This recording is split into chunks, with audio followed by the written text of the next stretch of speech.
tells the story. Bell goes out of the ball game. Booker Moore is the lone running back. They're in field goal range to add to their lead. Byron Franklin goes in motion. Ferguson, who's been sharp lately, is going for Denard, and it's intercepted by Fellows in the end zone. So Ron Fellows on the interception, the second turnover of the ball game, and prevents the Bills from adding 3 points to their total and gives the Cowboys a life. That was really a bad play on the part of Ferguson's part. No way in the world he should have thrown that ball. He had no chance in the world to make their completion. He rolled to get away from the pressure. He just threw the ball up on top. No place, no chance whatsoever. The receiver was covered well by Ron Fellows, and of course they wind up making the interception. Or is it? Fellows is the defensive back. Denard is behind him, but he throws the ball right to Fellows, and it's intercepted. Now Dallas has possession, 1st and 10. That's how much time remains in the fourth quarter. Kay Stevenson on the sidelines looking for the biggest win of his career, which he hopes continues. The deflection incomplete, intended for the Dallas Cowboys' Tony Dorsett. It'll be 2nd down and 10 at the 20. Keep in mind that the Buffalo Bills did not score. They threw the interception, but they used 6.5 minutes of the clock on that drive. Yeah, that was the important thing. And even though Ferguson still made a very, very bad play by throwing the ball up for grabs in the end zone, he should have been thinking in terms of at least getting 3 points, 3 more points out of the drive. The Cowboys need 2 touchdowns to win this ball game. Pass caught by Tony Hill. He has a 1st down and is trapped at the 34-yard line. Good for 14 yards. Let's quickly check some scores. The Giants leading the Cardinals 16-10 with under 2 minutes, 1:50 remaining in the game at Giant Stadium. That's an important game. The winner is very much back in the race. The loser is really going to have to struggle. Look at this one. Philadelphia over Washington. Dallas and Washington both trailing in the fourth quarter. 1st and 10 at the 34-yard line. Hogaboom's pass caught by Cosby. Gets a few extra yards before stepping out of bounds in Bills territory at the 48. And 3:09 show on the clock. That was an 18-yard pickup. Keep in mind the Cowboys have all 3 of their timeouts remaining. Buffalo has used up its timeout allotment, but Dallas has to score 2 touchdowns. And Dallas has to go into their 2-minute offense, I think too, Dick, to take advantage of an opportunity to get the ball down the field. Penalty markers down. Hogaboom on 1st down. Incomplete. He was going for Cosby, who has caught 6 passes for nearly 100 yards today. Steve Freeman was defending the tight end well. You know, talking about being prophetic, before the season started, we did the first game of the year in Los Angeles, and I talked to Tex Schramm, and he said one thing that you can look for, I guarantee that Doug Cosby is going to have a great year. We're going to get the ball to him a lot more than we have in the past. Motion, number 80, offense, penalty is Tony Hill. Decline. Penalty on Hill. Here we see more scores. Seattle 26, Cincinnati 6. Cleveland 23, Atlanta 7 in the fourth quarter. The Rams 6. Green Bay, look at that, pouring it on 31-6 in the fourth quarter. But the Bears won their game, so they're not going to lose any ground today. 2nd and 10 at the Bills 48 with 3:04 showing on the clock. Hogaboom looking. Going for Tony Hill, incomplete. Carpenter was covering on the play. It'll be 3rd down and 10. And he had Jones wide open, right on the numbers. Had he made the catch, he'd have made a lot of yardage on the play, but he was bound and determined to throw the ball outside to Tony Hill, and he didn't have a chance.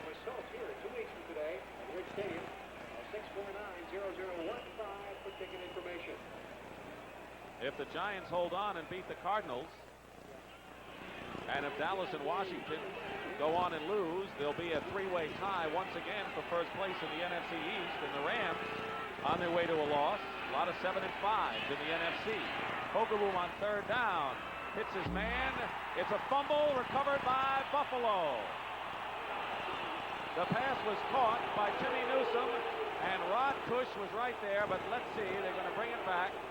Eugene Marv made the hit. And I think they're going to call it incomplete. Apparently that's the call. No fumble. Remember now, the possession rule has to go into effect here. He has to catch the ball and have both feet down on the turf before it's a completed forward pass. It isn't, so he's got one down. That's close. Very close. Yeah, that's close, is right. Looked like that other foot got down before he coughed the ball up. It did. It certainly did. I thought maybe it didn't, but looking at it on the replay, a great replay, it looked like it looks like it might have been a bad call. It's 4th and 10, and the Cowboys have to go for it, trailing 14-3. Pass knocked away, incomplete, and the Bills will take over on downs. Charles Rome hitting Mike Renfro along with Rodney Bellinger, and the Bills have the ball. There again, Hogaboom went right back into the pocket looking for Renfro all the way. There was a lot double coverage on him, and in spite of that, he still tried to force the ball and had no chance whatsoever. The Dallas Cowboys have never lost to the Buffalo Bills. They've beaten them in the 3 times they played each other. As we said at the outset, Cowboys have never played in Rich Stadium. Last time they were here at the old War Memorial Stadium 13 years ago, and they came out in full force today, and the Bills are 2 minutes and 47 seconds away from a stunning upset. Buffalo looking for their first win of the year.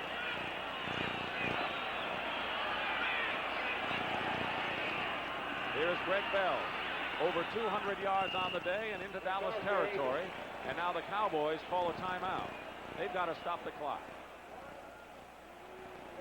Dallas with 2 timeouts remaining. We want to remind you, coming up, the traditional Thanksgiving Day game Thursday. It all starts with the NFL today at 12 o'clock Eastern, and then the traditional rivalry, the Green Bay Packers and the Detroit Lions at the Silver Dome in Pontiac, Michigan. Green Bay, as Hank has mentioned, they're on a big roll, rolling it up against the Rams today.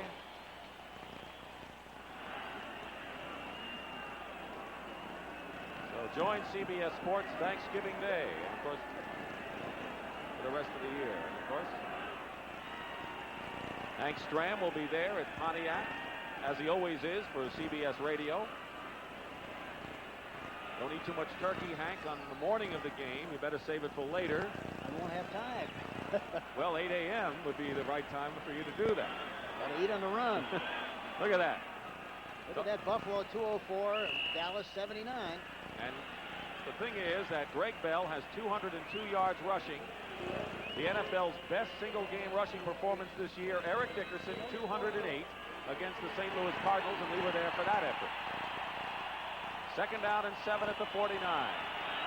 Cowboys have 2 timeouts left. They're leaning this way, see if they run left again. They do. Here's Bell again. Bell breaks 1 tackle. They're going after the ball. The clock continues to run. 2:35 and running. They get to the 46-yard line of Dallas, and the Cowboys call another timeout, and they have 1 remaining.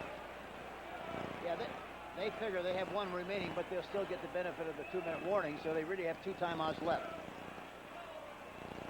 The executive producer of NFL football on CBS is Terry O'Neill. The senior producer, Charles H. Milton III. Fine job by our men in the truck today. Producer John Faratzis and our director Andy Kindle. Mike Albanese, our associate producer.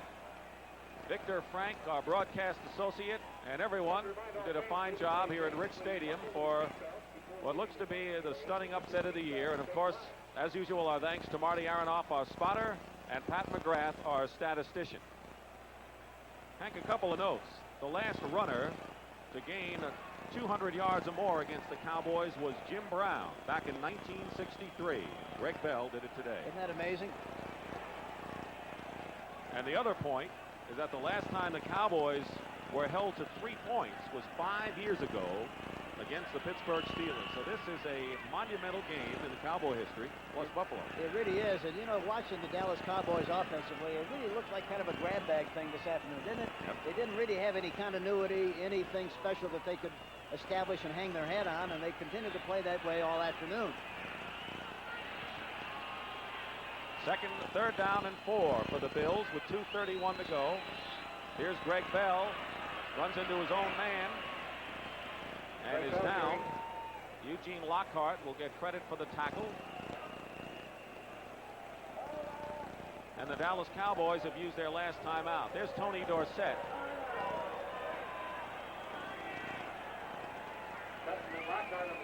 2 minutes, 21 seconds to go. Dorsett has gained 70 yards today in 17 carries.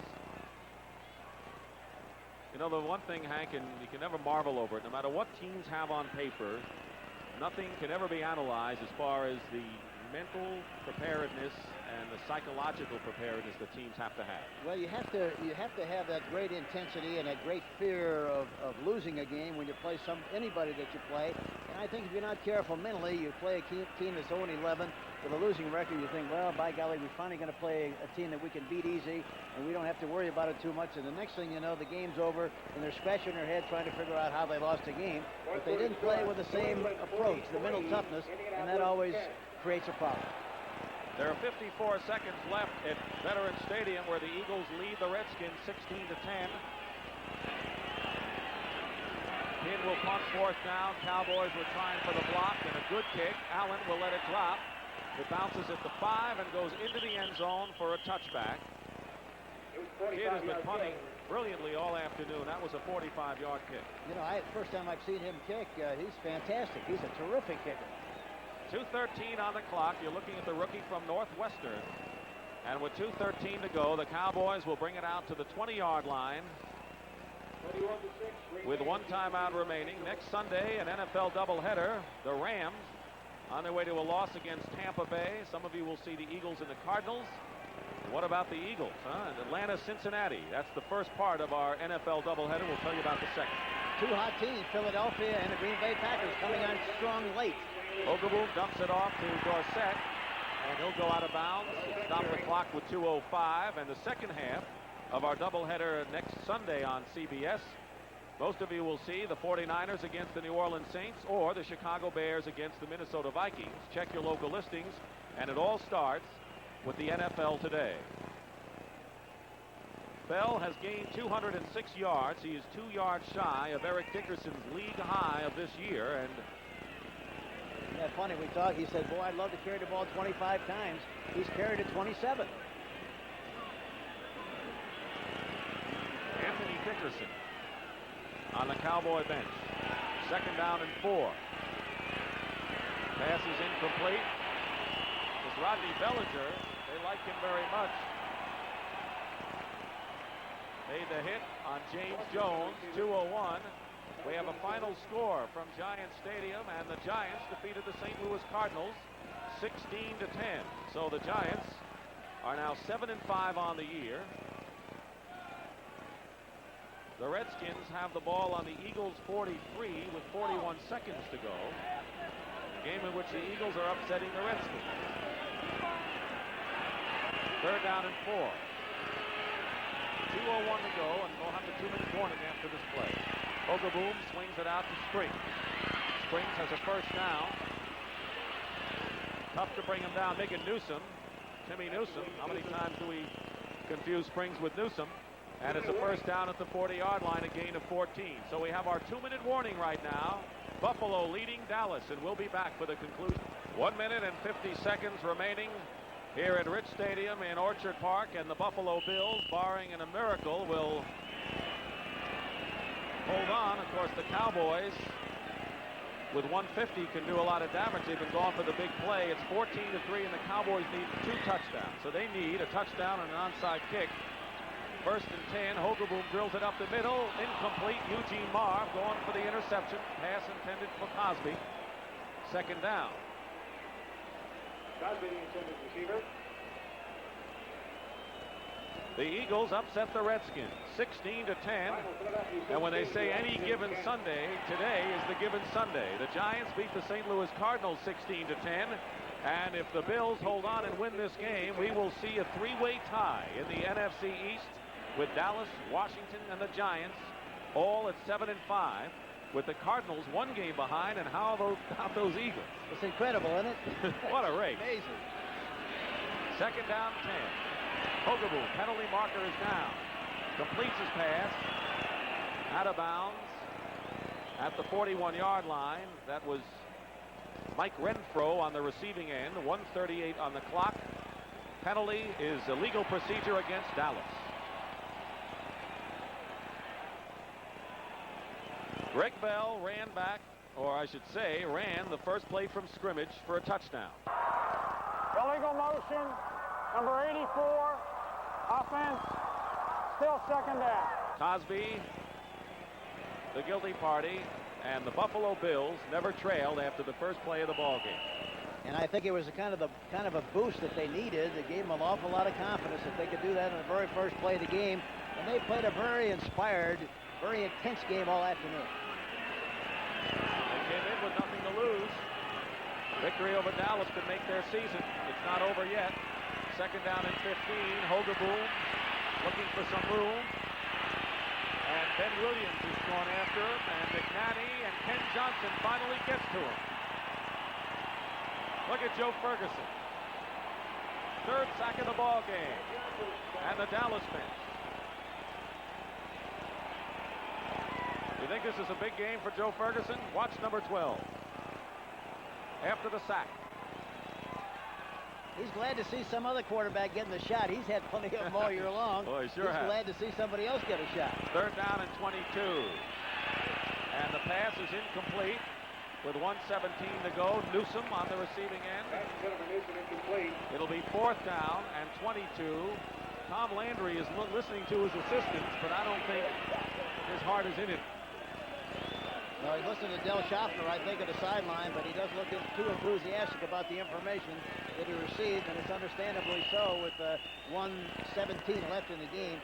You know, the tough thing about the Dallas Cowboys, even when he rushed for 79 yards here this afternoon, and boy, you only rush that much. Why, against this kind of a team and this kind of a defense, the Bills came into the game with being 12th against the run, and yet they did not do a good job of running against it. Greg Bell gained 206. Fourth down and 22. Hogeboom chase, Smurless.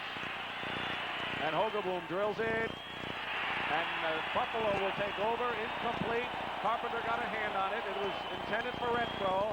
And with 1:11,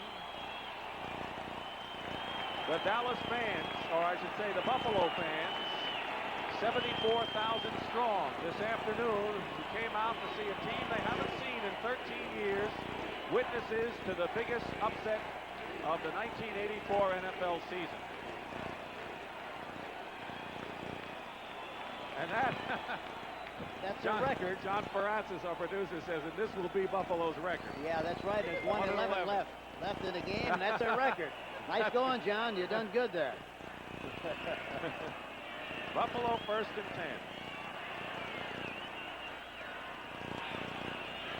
Cowboys will be playing Thanksgiving Day against the New England Patriots in their traditional game. But they're stunned over this one.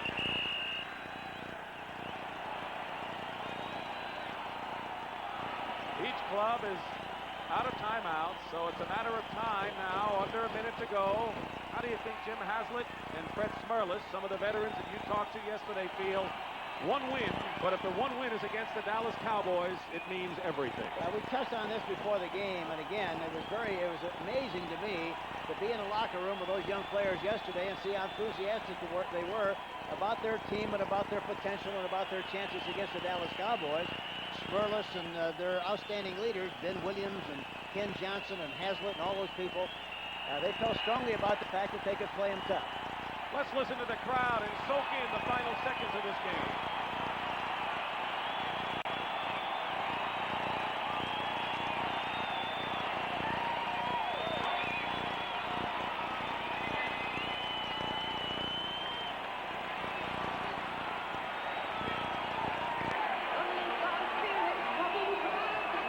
And they lift him up. It's over. 74,000 fans will always remember that they were in Rich Stadium today. The Buffalo Bills, 0-11, upset the Dallas Cowboys. The final score, 14-3. The hero, Greg Bell, without question. An 85-yard touchdown run on the first play from scrimmage.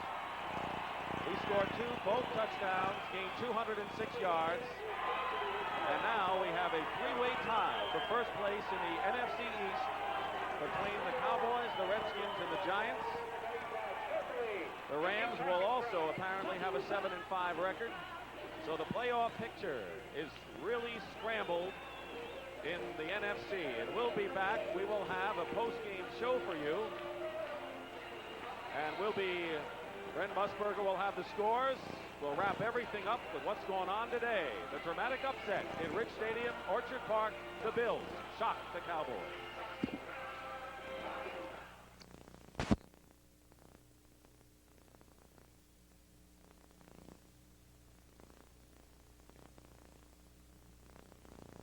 It was a great emotional game for the Buffalo Bills. A game that they felt they could. Give you too, Bob. The Cowboys have gotten a lot of heat down here in Dallas this past week. This is the headline from Monday's Dallas Morning News. It's a quote from Tony Dorsett after the loss to Buffalo, but it basically tells the story of the entire team.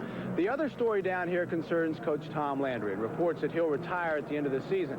Yesterday, I had a chance to sit down with the man who has coached the Dallas Cowboys for all of their 25 years, and I asked him about that retirement. Well, I think anybody, after they've been at it for as long as I have, you know, you have to consider there'll be a day that you'll retire. I don't see that retirement as something to look forward to in any way. As long as I think I feel good about coaching, I enjoy coaching, I'll probably continue to coach. But I can't say when that will change. I think we get a feel someday that we shouldn't do it anymore. It's too tough a road, you know, to go through. And when you see that, then you're going to retire. And I think probably that's what Bud Grant saw, too. He just saw, well, it's about time to go. And I'm sure I'll feel the same way someday. Fans get used to the level that the Cowboys have played over the last 20 years. Have you gotten used to that level, too? And is it a little tough to go through a season like this? I think everybody gets used to that. And it's one of the most difficult things in sports to overcome. And when you don't do it. You know, when people expect a certain level for us. I mean, we were losers last year. We went 7 in a row, and we were losers. You know, at the first of the season. You know, we didn't play well. Everybody wasn't happy because we weren't playing at the level that they've seen us play in better years. And that's the way it is right now. I mean, we're 7-5, I guess. You know, along with some pretty good teams in the East, and yet we're now, you think we're 0-11 instead of 7-5. But that's what you get used to, and you can't knock it. You had a decision to make at the beginning of the year, a decision you admitted was a difficult one in choosing Gary Hogeboom over Danny White. In retrospect, was that decision a mistake? The decision was not a mistake. I think the decision was needed at the time. I think you make decisions on football teams based upon what's best for your football team at that particular moment, and that was good for us. We just had a couple of guys that could play wide receivers after losing so much last year, and so when those guys started getting hurt, we just didn't have any passing game. The biggest problem we have is passing. If we could pass the football anywhere near what we could pass before, we would be pretty well out in front right now. Was the Buffalo loss a tough one? Probably one of the toughest ones we've had in a long time. Anytime we step on the field, we're liable to get beat, or we're liable to win. You know, you're not too sure which one it's going to be. Funny thing about Landry, the tougher things become, the more patient he is. I've watched him sit in press conferences after losses, and he will sit there as long as it takes until the final question has been asked, no matter who's asking the question. Bob? Let's turn to the circumstances in Dallas today, Bill. The Cowboys have always been good on Thanksgiving Day. I believe their record in 16 past Thanksgiving games is 12-3-1. Looks like, based on the way you're dressed, that it's a pleasant day. It is a beautiful day down here right now. The temperature is probably in the high 50s, not a cloud in the sky. They were expecting a little bit of rain. It's a great day for football, and we'll see you back at halftime. Okay, Bill, thanks very much. Coming up next, Ahmad Rashad visits with a fella he's called one of his boyhood idols, Raymond Berry, the former